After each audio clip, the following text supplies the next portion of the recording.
Boa noite, está no ar o Roda de Entrevista, o seu programa semanal. O assunto hoje é economia. Como gerir uma empresa e evitar a sua falência. Criatividade e tecnologia voltadas para o empreendedorismo, sucessão empresarial, corrupção. Para conversar sobre esses e outros assuntos, recebemos hoje o gestor e consultor empresarial Marcelo Camorim. Ele tem quase 30 anos de experiência nas áreas administrativa, financeira e gestão de empresas. Ele é diretor da Fox Partners Consultoria Empresarial, com atuação no Centro-Oeste, Sudeste e Nordeste. Boa noite, Camorim. Um prazer tê-lo aqui com a gente para tratar de assuntos tão importantes nesse momento. Obrigado. Primeiramente, obrigado pelo convite, Enzo. É um prazer aqui, esta noite, nós debatermos aqui esse assunto que está tão no dia a dia das empresas e das pessoas, né? Perfeito. Para ajudar a conversar com o Camorim, nós recebemos a Eula Lobo, jornalista, ela que está concluindo um mestrado em tecnologias, comunicação e educação, tem muito a ver com inovação também, né? Eula, boa noite, bom ter você aqui com a gente. Boa noite, Enzo. E a Adriana Lima, que é assessora de comunicação do Sebrae, o Sebrae que está sempre envolvido com empreendimentos, estreando aqui na bancada, né, com a gente. Adriana, boa noite, um prazer ter você aqui com a gente. Boa noite, Enzo, prazer estar com vocês e obrigada por esta oportunidade. Camorim, eu começo com aquela pergunta: como é ser empreendedor, como é ser gestor, ter tantas responsabilidades nas costas em um momento que o país vive uma crise econômica e eu diria, por minha conta aqui, uma crise política, ética e moral profundas? Primeiramente, ser um empreendedor nesse país aqui é ser um grande herói, né? Porque você procura ser um empreendedor num país que não valoriza tanto o empreendedorismo. Então, esse é um passo. É uma habilidade muito difícil, mas que o brasileiro ele conduz isso com muita perfeição. Ser empreendedor neste país é justamente viver e conviver com índice de carga tributária grande, é viver com falta de crédito, é viver num mercado informal em alguns segmentos. Então, esse é o dia a dia de quem abre a porta e fecha a porta das empresas pelo Brasil.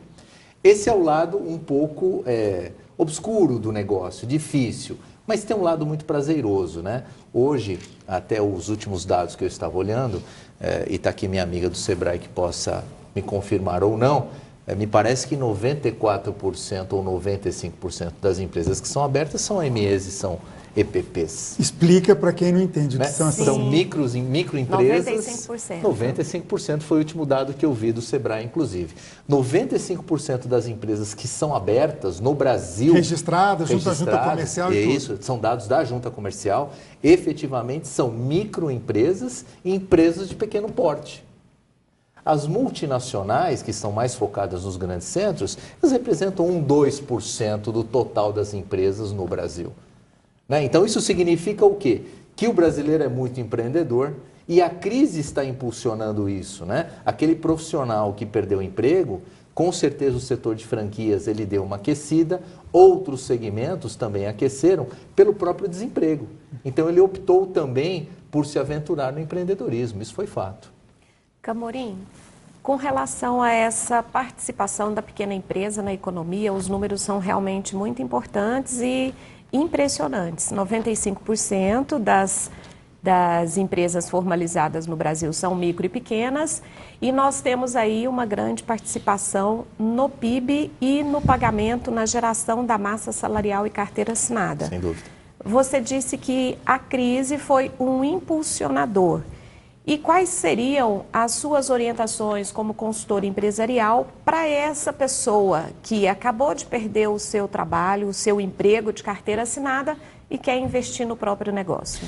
Olha, a primeira coisa para você empreender, eu acho que são algumas pilastras que você tem que utilizar. Por exemplo, quando você quer se aventurar no mercado empreendedor, a primeira coisa que você precisa fazer é mudar a sua forma de pensar. Porque um cenário é quando você é executivo de uma empresa. O outro cenário é quando você é empreendedor de uma empresa pequena que exige muita energia para que você abra a porta e feche a porta. Isso é mudança de cultura. Então, o primeiro passo é a sua mudança cultural. Segunda pilastra que você tem que fazer. Não adianta você se aventurar no mercado que você não conhece. a chance de êxito é muito pequena. Então vamos imaginar o seguinte, você trabalhava na engenharia e agora você montou uma loja de confecção. O que você entende de varejo? Muito pouco. Você entende de construção. Então, não quer dizer que isso vá dar certo ou vá dar errado. Obviamente, você vai procurar cursos de aperfeiçoamento, você vai buscar instruções, mas a curva de aprendizado ela é muito maior para uma aventura num comércio do que se você abrir uma pequena empreiteira, por exemplo, que você já consegue operar. Porque numa pequena empresa é fundamental que o dono entenda do negócio. Então, o primeiro recado que você daria para quem quer empreender, vai dentro do seu quadrado. Sem dúvida. Isso é fundamental. E mude a sua cultura. Né? Porque se você está acostumado a usar terno e gravata, não quer dizer que na pequena empresa você vai continuar usando terno e gravata. Você está acostumado a fazer grandes reuniões nos grandes centros, você vai fazer reuniões no canteiro de obras, se você é engenheiro. Apesar que isso ele já faz. Só que num volume muito mais intenso e um volume muito mais simples no ambiente. Porque a pequena empresa, ela depende muito do dono, pessoal. Ela depende muito. Não adianta, se você não colocar energia para fazer acontecer, não vai acontecer. E aí entram as características empreendedoras Claro. também, né? Da pessoa, você falou da mudança de cultura que ele deve ter, mas ele também precisa introduzir comportamentos empreendedores para que esse Sem negócio dúvida. funcione. Sem dúvida. E aí eu quero só puxar o gancho, Sim, como claro. que está esse ensino de gestão, esse ensino de empreendedorismo no Brasil? Como você vê esse enquadramento e como pode melhorar? Eu vejo isso com bons olhos. Inclusive, está acontecendo esta semana um fórum empresarial em São Paulo sobre empreendedorismo. Está lá em Nizanguanais e então outra. É um tema muito atual. Né? E eu vejo que ele ganhou muito corpo. O tema gestão e empreendedorismo, ele vem ganhando corpo dia a dia. E eu acredito que ele vem ganhando mais corpo, principalmente na gestão pública, que é o que mais se discute. Não se discute muito a questão privada, porque a questão privada, ela é o caso de sucesso ou insucesso. O gestor ou o empreendedor que não tenha sucesso na gestão privada, ele quebra, literalmente. E na gestão pública, ele não quebra. Ele passa o bastão para o próximo e o próximo vai ver o que acontece. Né? Então, como funciona isso hoje? Qual é a minha visão com relação à parte acadêmica, à parte de ensino? Você tem muitas instituições sérias hoje que pregam modelos de gestão e que ensinam gestão. Está aqui minha colega aqui, o Sebrae faz muito bem isso, com muita excelência. Né? Então, para o pequeno empresário, o Sebrae trabalha muito bem esse pequeno empresário. Existem faculdades também de gestão, existem outros segmentos e outras instituições que cuidam bem de gestão e empreendedorismo. Só que ainda nós estamos muito incipientes nisso.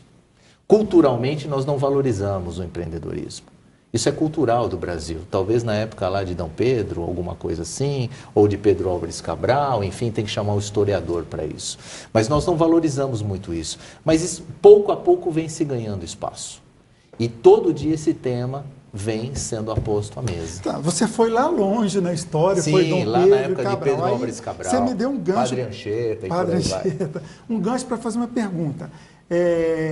Em tempos de tanto pessimismo no Brasil, inclusive, né? Mas não está muito arraigado na nossa cultura, na formação da sociedade brasileira, o binômio corrupção / impunidade? Ah, sem dúvida. Isso não atrapalha empreender? Mas não muito, custa? Muito.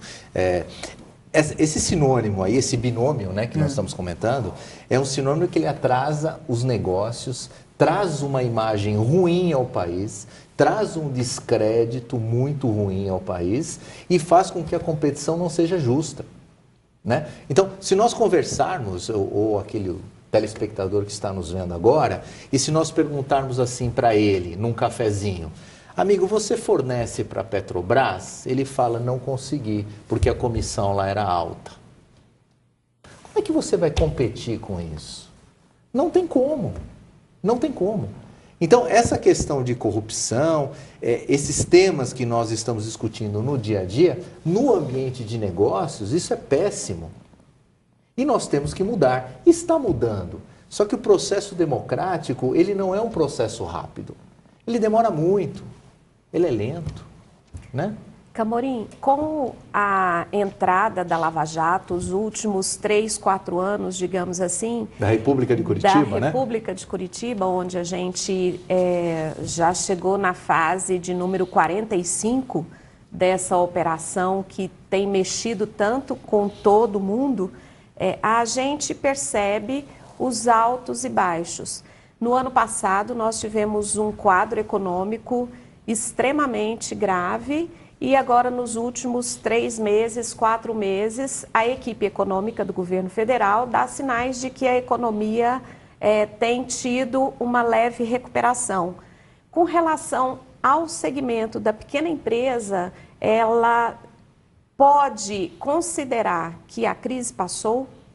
Ainda não, ainda não. Voltando à história, porque se nós não aprendemos com a história, nós não conseguiremos progredir.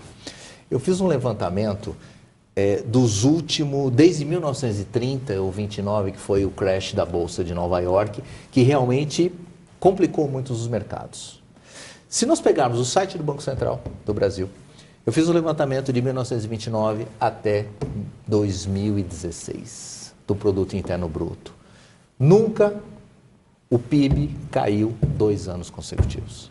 Esta foi a pior crise desde 1929, ok? Machucou muita gente. Então, este movimento de crise de 2 anos consecutivos de Produto Interno Bruto, que caiu efetivamente, nunca caiu, sempre ele cai, sobe. Cai, sobe. Se você pegar o gráfico, sempre vai acontecer isso. Em 1929 ele caiu, em 1930 ele subiu. Se nós pegarmos em 1997, ele caiu, se eu não me engano, a crise dos tigres asiáticos. Depois ele subiu de novo. Então, ainda não passou para o pequeno e para o médio e nem para o microempresário, porque ele ainda sente muito, ele está sentindo muito ainda o índice de confiança, ele está sentindo muito a falta de crédito. Não há crédito no mercado, não há. Os bancos, eles foram muito machucados com essa crise. Nós temos aí a recuperação judicial de grandes empresas. Só a Oi tem 65 bilhões de reais em recuperação judicial. Então imagina só os bancos que emprestaram dinheiro, que faz parte da economia, obviamente uma economia capitalista, você não vive sem bancos. Então os bancos, eles secaram o crédito porque eles estavam tomando calote. E isso afeta a todos. Só para antes de a gente ir para o intervalo, para entender, significa que a Oi, estando em recuperação judicial, 65 bilhões de reais estão parados, não estão circulando? Estão parados. Na verdade, assim, é um crédito devido. O que é a recuperação judicial? É o momento que a companhia solicita em juízo, de acordo com a lei, uma renegociação de suas dívidas, ok? Tutelada pelo Poder Judiciário. Aí você tem o administrador judicial, a lei diz que precisa ter uma assembleia de credores. Então, é como se você estanca aquela dívida, estanca os juros e renegocia. Esse é o momento da recuperação judicial. E a Oi está fazendo justamente isso. Só um último dado, a última vez que eu levantei, o total da dívida da Oi eram 65 bilhões. Ela estava, porque a Oi é SA de capital aberto, ok? Sim. Ela estava valorizada na Bolsa de Valores por 4 bilhões. É só nós fazermos a conta. Então imagina o banco de 65 pulou para 4. Isso vai machucar o balanço dele e ele também tem acionistas, porque o banco também é uma SA de capital aberto. Então toda essa falta de desconfiança afetou o pequeno, o micro, ou seja, ele está pagando essa conta também. Sim, e aí tantas placas de aluga e vende que nós vemos por todos os lados, né? E essa era até uma pergunta que eu queria fazer para o Camorim. Vamos voltar, vamos para o intervalo e na volta eu queria que você abordasse essa questão com ele. O Roda de Entrevista de hoje recebe o consultor de empresas Marcelo Camorim. Voltamos no próximo bloco.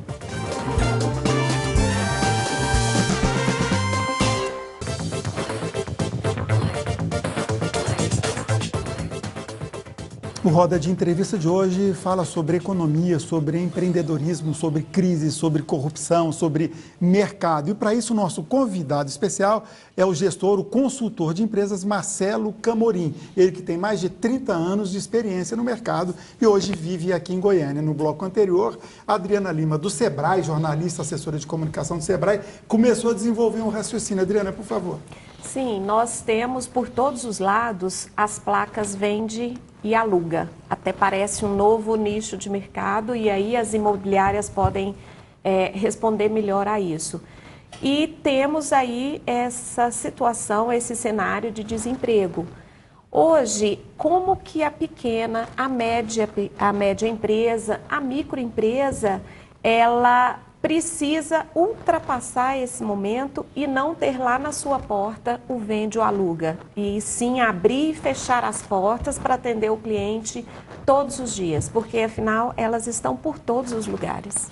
Olha, não há dúvida, eu acho que o aluga-se e as lojas vazias, ela ainda demonstra que esses indicadores econômicos não chegaram ainda à pequena e à microempresa. Hoje, a microempresa e a pequena empresa, ela sofre de um nome que chama-se crédito. Então, em virtude do crédito que está completamente fechado ou parcialmente fechado para várias empresas em virtude da recessão econômica, essa empresa está com muita dificuldade de sanear os seus compromissos, de comprar matéria-prima, de pagar salário. Então, muitas empresas, elas estão ou fechando efetivamente, baixando a sua porta, porque ela nem pede recuperação judicial, porque é caro o processo. Não é um processo barato a recuperação judicial. Você precisa de advogado, você precisa de administrador, você precisa de consultor.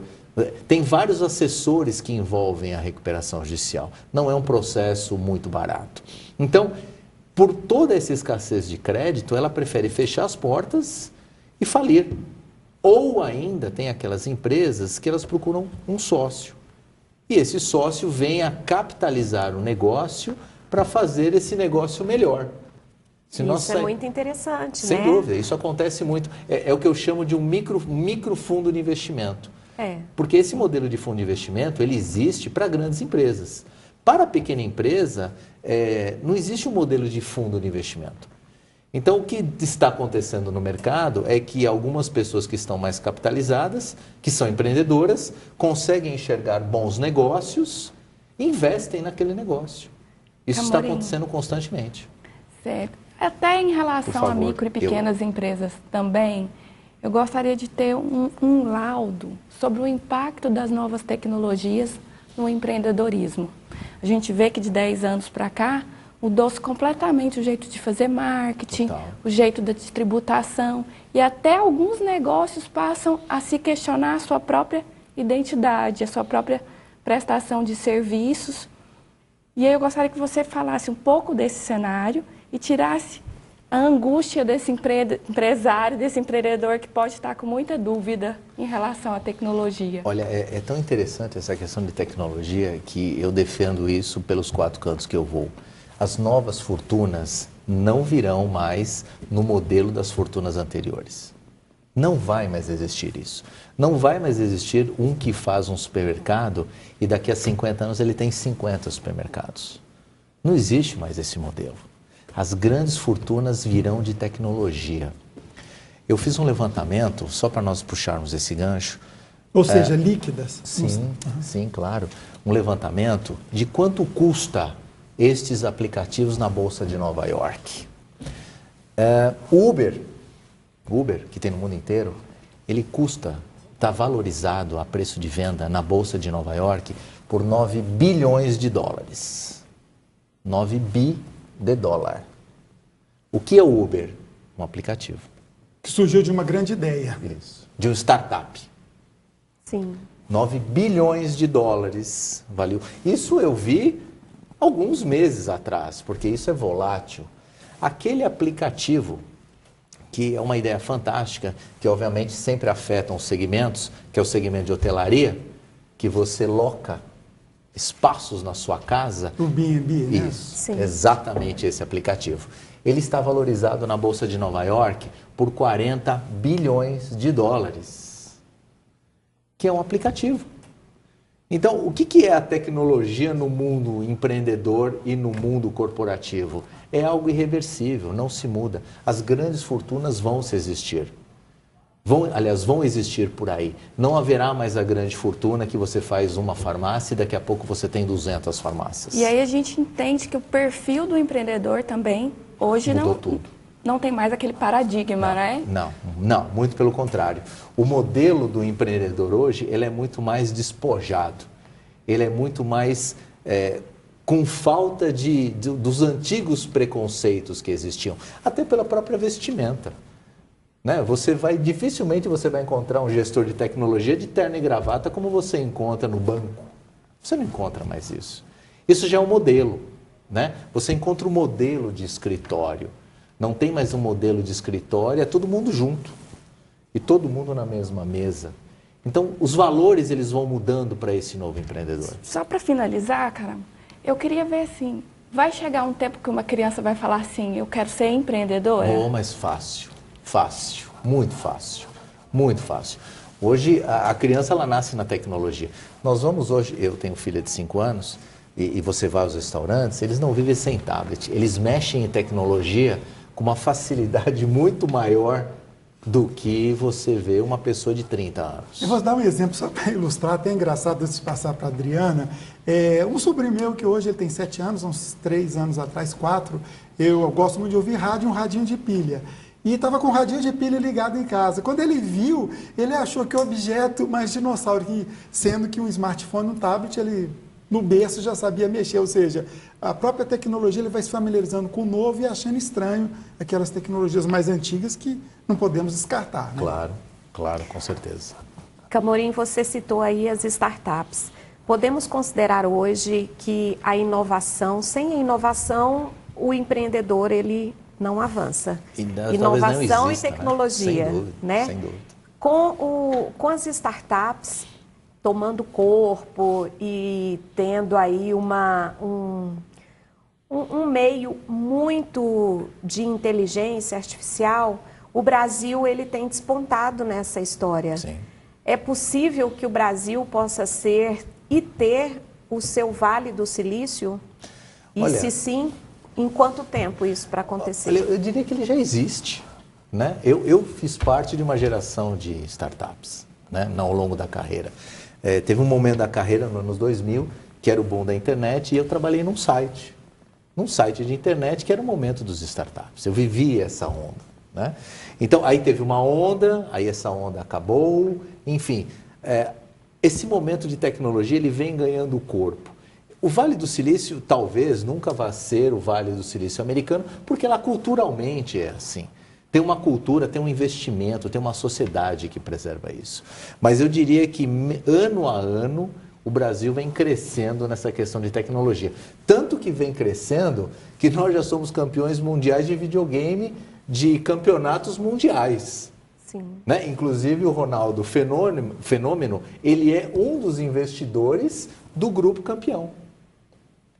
Então, assim, essa questão do Vale do Silício e do investidor, ela vem caminhando passo a passo, mas de uma forma muito rápida. Eu estava vendo outro dia que em Brasília, um empreendedor criou o Uber de Brasília. Eu nunca vi isso. Eu nunca vi isso. Ele criou uma carteira de clientes, ele criou um aplicativo e ali ele atende os clientes dele do Uber dele. Agora, esse grande mundo empresarial tecnológico, ele não é muito volátil. Há uns tempos atrás eu ouvi no rádio uma especialista nessa área fazendo comparações.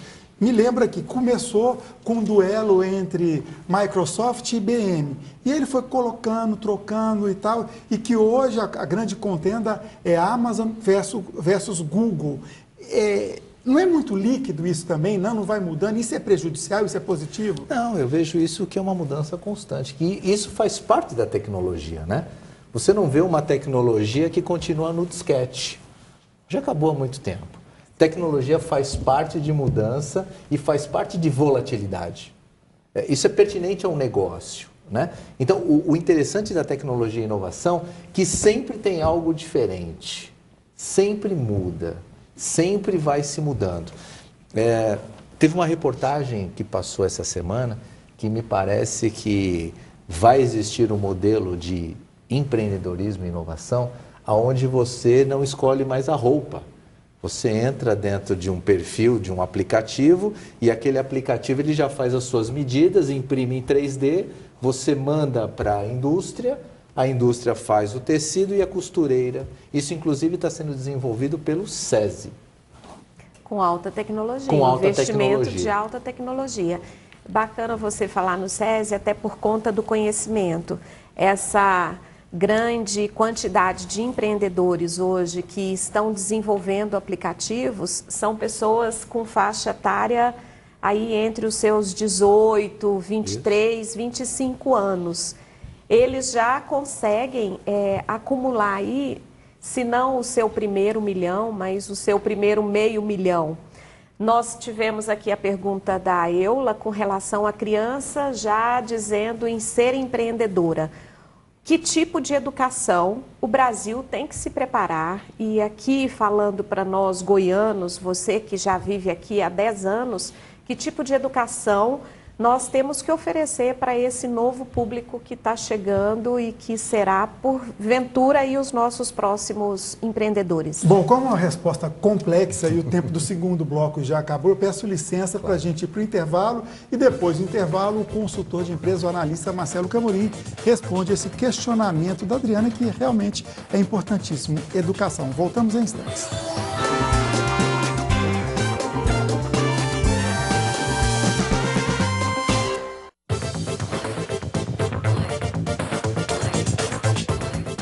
O Roda de Entrevista desta sexta-feira tem como convidado especial o consultor de empresas Marcelo Camorim. No bloco anterior, a Adriana Lima fez uma reflexão sobre a importância da educação, principalmente num país que quer se desenvolver e quer dar um salto tecnológico, como é o caso do Brasil.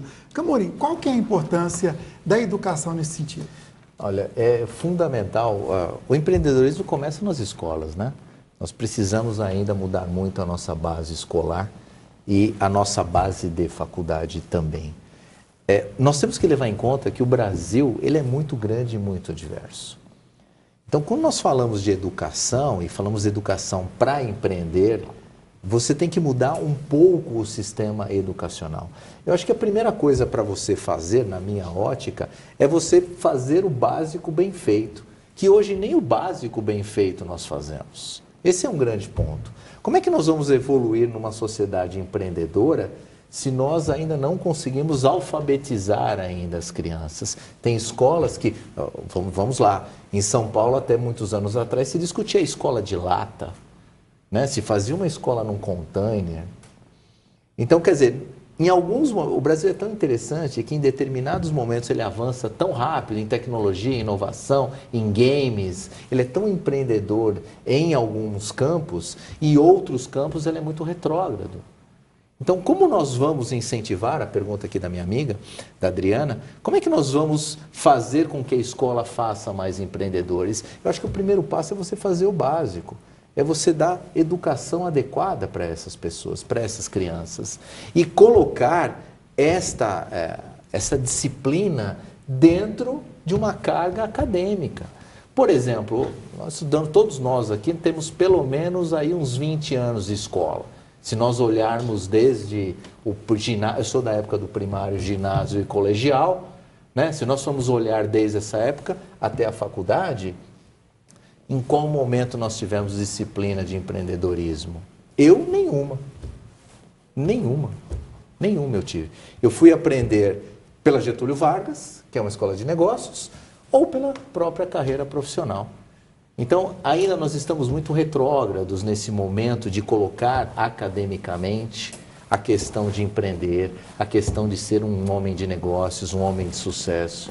E, primordialmente, é que nós não tenhamos aquele que empreende como sendo o vilão da história. Isso. Que é muito cultural aqui no nosso Brasil, né? Camorim, então, por muitas vezes, a pessoa é empreendedora por ocasião, certo? A maioria. E aí, nesse início, quando ela quer ser empreendedora, como é que a gente tem essa passagem da informalidade para o formal? Porque a gente vê um retrato de uma informalidade ainda muito intensa no Brasil. O que você tem a dizer sobre isso? Olha, todo mundo diz que a informalidade é um câncer na sociedade, que ela destrói negócios, mas nós temos que olhar algumas coisas. Primeiro passo, a burocratização avançou. Tem o microempreendedor individual, algumas outras situações que ajudaram você a ser formal. Mas antes do microempreendedor individual, se você conversar a cada 100 empresários, 100 vão dizer a mesma coisa. O que eu vou dizer? Ele levanta de manhã, 6 da manhã, e fecha o restaurante às 8 da noite ou meia-noite, por exemplo. A padaria, o botequim. Aí chega no final do mês, o contador passa para ele uma guia para ele recolher os seus impostos. Ele recolhe com raiva. Ele recolhe com raiva. Sabe por quê?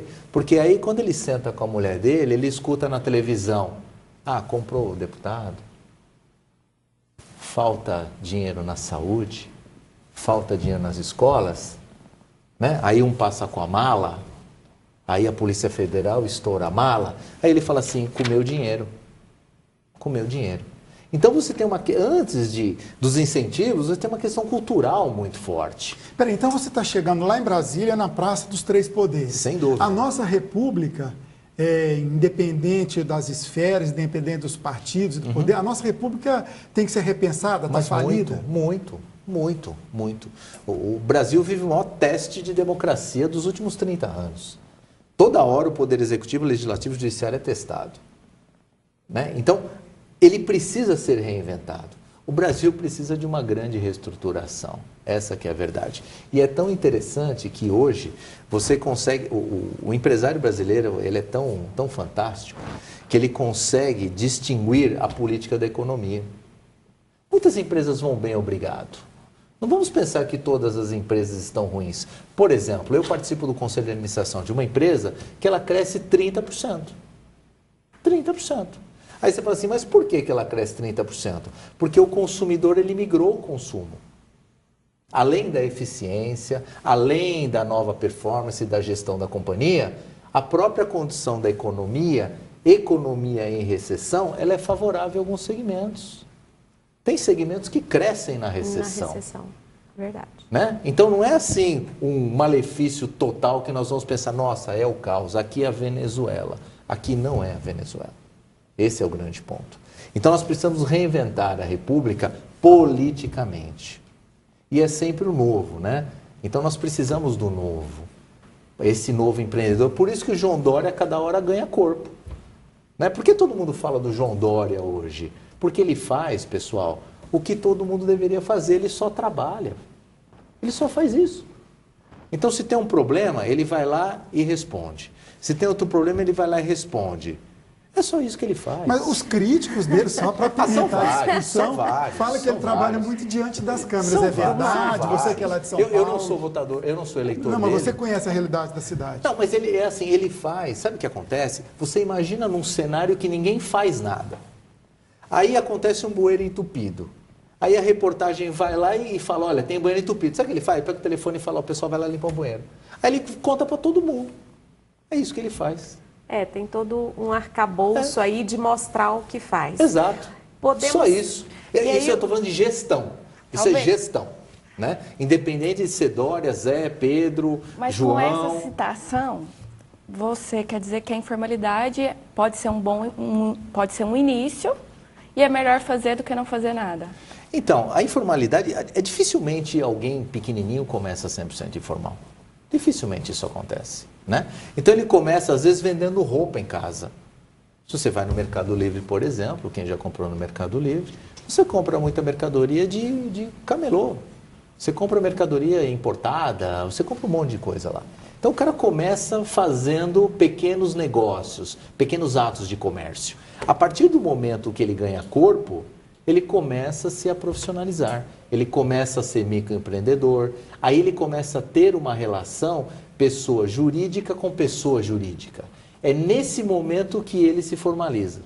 Porque enquanto está numa relação pessoa jurídica e pessoa física, beleza, está tudo certo. Ele não se formaliza. Quando ele começa a ganhar corpo, ele é obrigado a se formalizar. Camorim, podemos dizer então aí que o consumidor hoje, ele está mais consciente, ele está mais exigente, ele está mais em busca de um produto que lhe atenda não só na qualidade, mas no preço e também na rapidez dessa entrega? Nossa, porque se a gente entrar no comércio eletrônico, como você disse, do Mercado Livre, como é que é esse consumidor? O que o empresário, o empreendedor pode esperar desse consumidor? Então, você sabe que são dois mundos, né? Quando você entra no mundo da loja física, é um perfil. Quando você vai para o mundo da internet, é outro perfil de consumidor. Eu sou consumidor internet, né? Eu e muitos mais aqui. Então, o que acontece? O consumidor internet, ele é muito impessoal. Ele não está olhando só preço, ele está olhando na credibilidade do produto e principalmente para saber que ele vai receber aquele produto. É diferente numa loja física que você olha a loja, você olha se o atendimento é bacana, se o vendedor foi atencioso com você, aí você olha o preço, se a loja tem ar-condicionado. Na internet você não olha isso. Você olha o quê? Pô, deixa eu ver se o produto é legal, deixa eu ver o histórico desse vendedor aqui na internet, se ele é bacana. Vou fazer um teste. Deixa eu comprar uma coisa pequenininha. Se entregar, ele vai ganhando corpo. Então, os perfis dos consumidores são muito diferentes. Aquele da internet e aquele da loja física. O consumidor, pela sua própria natureza, ele tem que ser pragmático, né? Sempre. Eu tenho que ser líquido ou sólido, de novo, eu com essa dicotomia, quando me interessar, quando for conveniente. Sempre, claro. E é tão interessante que a internet ela trouxe uma revolução no perfil do consumidor, porque nós somos latinos, né? A nossa origem é latina. E como é o latino? É olho no olho, é pegar, né? Quando você imaginar que você ia comprar uma televisão, iria comprar uma geladeira na internet? Nunca. Nunca, né? Eu tive algumas oportunidades na carreira de passar em lojas de eletroeletrônico que as pessoas simplesmente imprimiam o preço da internet e iam na loja. Ou ainda ele fazia o seguinte, ele ia na loja com aquela mesma geladeira, porque é commodity, geladeira é tudo igual, e aí ele abria a geladeira, olhava aquela geladeira e aí ele ia para a internet, ele comprava na internet. Então, credibilidade é um negócio muito importante no mercado de internet. E o perfil do consumidor ele é muito diferente. E isso ganha corpo a cada dia. Eu, por exemplo, já compro sempre internet. Eu gosto muito de internet, acho que vocês talvez consigam também, mas eu prefiro muito mais a internet a você comprar uma loja física. A praticidade é muito fácil hoje, para tudo, né? Tudo na internet. E a internet também muda o comportamento do próprio empresário também, né? Muito. Mesmo que ele tenha uma loja física. Muito, bastante. O comportamento que você tem no mercado de internet é um comportamento de muito mais agilidade. Porque a internet, você começa a discutir preço, preço não é o fator principal de uma venda na internet. Você pode ter um preço mais competitivo num site desconhecido, dificilmente você vai comprar. Dificilmente. A questão da fidúcia, credibilidade do site é muito importante. Que isso muda o perfil empresarial. Então hoje você tem um site que é muito comum, que é o Reclame Aqui. Não, se você cair lá, todo mundo antes pesquisa no Reclame Aqui. Então isso muda o perfil do empreendedor, muda o perfil do empresário, para tudo, né? Que é diferente quando você tem numa loja física. O perfil, ele é diferente. E, inclusive, players que estão há muito tempo, né? Porque a gente vê, assim, empresas extremamente sólidas, com muitos anos, né? Principalmente lojas de eletrodomésticos. Casas Bahia, por exemplo. E que aí tem um site com um comportamento diferente. Então, assim, essa cultura empresarial de equilibrar dois mundos é um desafio. Nossa, bastante, bastante. E é tão interessante passar uma experiência para vocês e para o nosso telespectador. Olha que interessante, em algum momento da carreira, eu trabalhei numa empresa que ela tinha 1000 lojas. Dessas 1000 lojas com 8.000 funcionários. E 1000 inquilinos. E ela tinha um site também de internet. O site de internet faturava a mesma coisa que as 1000 lojas com 600 funcionários. Perfeito. Né? Então, quer dizer, você começa a comparar os negócios. Você começa a comparar os perfis dos negócios. E cada vez mais as empresas migram para a internet. Isso é irreversível. Casas Bahia demorou um pouco para entrar na internet, que é uma empresa extremamente tradicional. Ela entrou um pouco mais tarde, mas entrou bem depois, né? E assim outras entraram bem também. Então hoje o mercado de internet ele serve para tudo. E isso muda comportamento do consumidor e também do empreendedor. E isso, a história está cheia de casos de grandes empresas que não se adaptaram a mudanças tecnológicas. Basta ver, por exemplo, de cabeça Kodak e Olivetti, né? Mas temos que ir para o intervalo, tá? A conversa está muito interessante, produtiva. O Roda de Entrevista de hoje recebe o consultor de empresas Marcelo Camorim. No próximo bloco, voltamos para o quarto e último bloco, depois do intervalo.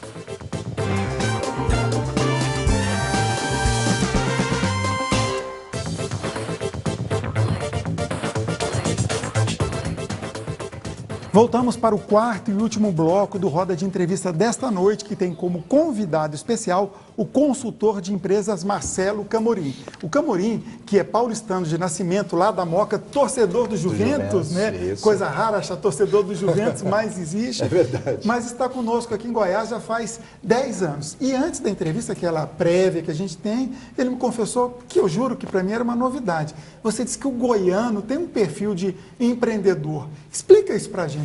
Nossa, demais. Quando eu cheguei aqui em 2007, porque obviamente eu venho de uma cultura paulistana, onde nós lá somos criados profissionalmente para sermos executivos de companhia, né? Então a cultura lá não é uma cultura que você quer ter uma empresa. Você prefere ser executivo a ter uma empresa. Essa é a cultura local. Quando eu cheguei aqui, eu achei muito interessante que a sociedade goiana, ela tem o prazer e gosta de ser empresário. Eles gostam de empreender. Mas empreender, seja um ferragista, seja um restaurante, seja 3 restaurantes, seja uma loja de material de limpeza, enfim.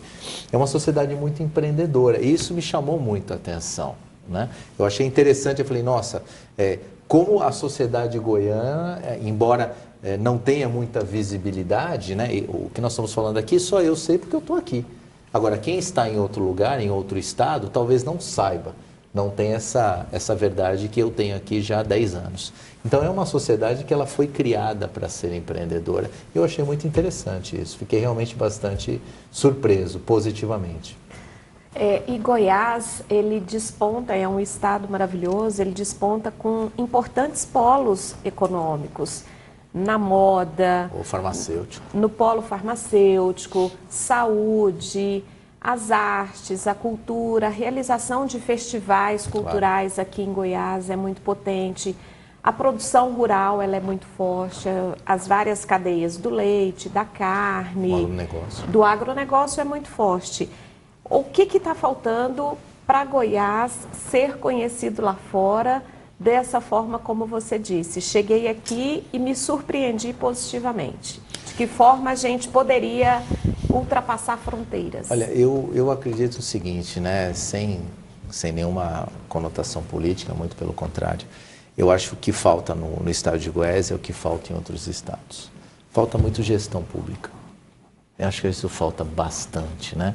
Você ainda vai encontrar ainda no estado, e eu conheço vários estados aqui, de Abadia até Palmelo, eu conheço várias cidades aqui. Você percebe que ainda tem alguns ranços do passado, né? O que é ainda? Políticos muito mais ainda centrados, que ainda usam a velha política e que ainda não estão dispostos a fazer uma gestão eficiente. Nós encontramos ainda situações de rua sem asfalto, que é o básico, né? Uma rua com asfalto. Então, é só assistir os jornais, eu vejo jornais. Quando eu quero chegar num local e saber como a cidade se comporta, eu vejo jornais. É a primeira coisa que eu vejo quando eu chego numa cidade. E você percebe, basta qualquer jornal que você leia, você vai encontrar ainda problema de saúde, você vai encontrar problema que eu particularmente venho de uma cultura violenta, São Paulo é muito violento. Chegando aqui em 2007, eu me sentia tranquilo. E hoje? Está complicado. Olha, daqui a pouco você vai começar a ver blindados aqui. Mas blindados da sociedade comum. Porque em São Paulo, o que acontece? Não vamos pensar que é só o banqueiro que anda blindado. Não, o cidadão comum. Porque um carro blindado não é um carro caro. Você vai encontrar Corolla, você vai encontrar até carros populares blindados. Então, o que falta ainda no estado de Goiás é um pouco mais de gestão pública. Isso é o que falta, não só no estado, em todo o Brasil. Precisa avançar um pouco em gestão pública, em questões de infraestrutura. Eu fui até Catalão e fui até Rondonópolis. Rondonópolis, Mato Grosso. Fui Rondonópolis, mas eu passei por Jataí, passei por Rio Verde. Mineiros. Nossa, Rio Verde é uma cidade fantástica. Muito rica, muito agronegócio lá, né? Então eu fui fazendo essa rota até Rondonópolis. Inacreditável, eu vi as carretas andando para lá e para cá na estrada, pelos buracos. E assim, carga de safra a 1000 por hora. Vocês imaginem se esse país tem infraestrutura com a potência de agronegócio que existe nesse país. Isso aqui seria o maior país do mundo. E diga-se de passagem que o agronegócio paga a conta desse país há muitos anos. Se nós pegarmos o produto interno bruto, que sempre pagou a conta, foi o agronegócio. Imagina se nós tivéssemos estrutura rodoviária, estrutura naval, ferroviária. Então, para o Estado, ainda ele já avançou em alguns temas, mas ele precisa avançar mais em gestão pública. Ele precisa ter mais eficiência. Ele teve até agora. Se chegou até onde está, é porque não foi só coisas ruins que foram plantadas. Coisas boas também foram plantadas. Mas ainda precisa avançar para ser mais uma potência no Estado, com certeza. Camorim, eu quero pegar o gancho que você falou do agronegócio. Nós temos uma tradição, né? Transformação da fazenda para a pessoa jurídica. Sim. E aí acontece um gargalo que é a sucessão. Sim, claro. Tanto nessa pessoa jurídica do agronegócio, como outras empresas que crescem, né? Ficam sólidas, mas depois enfrentam esse problema, essa passagem de bastão. Então, até para deixar um alerta, como que a gente pode abordar esse tema? É tão interessante que o processo sucessório, às vezes culturalmente, isso é cultural. Às vezes o empreendedor, o fundador, ele quer que o filho dele seja igual a ele. Isso é a primeira pilastra de um processo sucessório. Que isso não acontece. Então, por exemplo, eu já vi situações da experiência, que o filho é médico e o pai é fazendeiro. Ele não quer ser fazendeiro. Aí você diz, não existe um processo de sucessão? Claro que existe. O ponto principal da sucessão é você não querer fazer com que o seu sucessor seja você. Você é você, seu sucessor é o seu sucessor. Então, se ele não quer seguir a sua carreira, não tem problema, deixe ele seguir a carreira dele. Só que ensine ele a administrar os negócios. Isso é um processo também sucessório. Não necessariamente eu preciso entender de vaca, de porco e de galinha, mas eu sei administrar uma fazenda. Eu entendo de gestão. E delegando para quem entende de porco e de galinha. Isso, exatamente, exatamente. Então, se eu não conheço, eu preciso criar um modelo de gestão que eu consiga administrar e delegar para quem entende de porco, galinha e galo. Isso é muito difícil, porque isso é cultura. Você mexe no processo sucessório, você mexe no processo cultural da família. Então, às vezes você tem famílias que são muito bem-sucedidas e elas têm os seus sucessores. E cada um pensa de um jeito. Um quer estudar em São Paulo, o outro quer morar em Londres e o outro quer ser farmacêutico. Como é que você resolve gastar isso? O dinheiro do pai. E o outro gastar o dinheiro do pai, que também não é pecado. Não é verdade? Não é pecado. Então, cada um quer viver do seu jeito. Como é que você constrói isso? Né? Então, esse é o ponto crucial. Primeira pilastra, não queira fazer dos seus filhos o que você foi. Isso é primordial.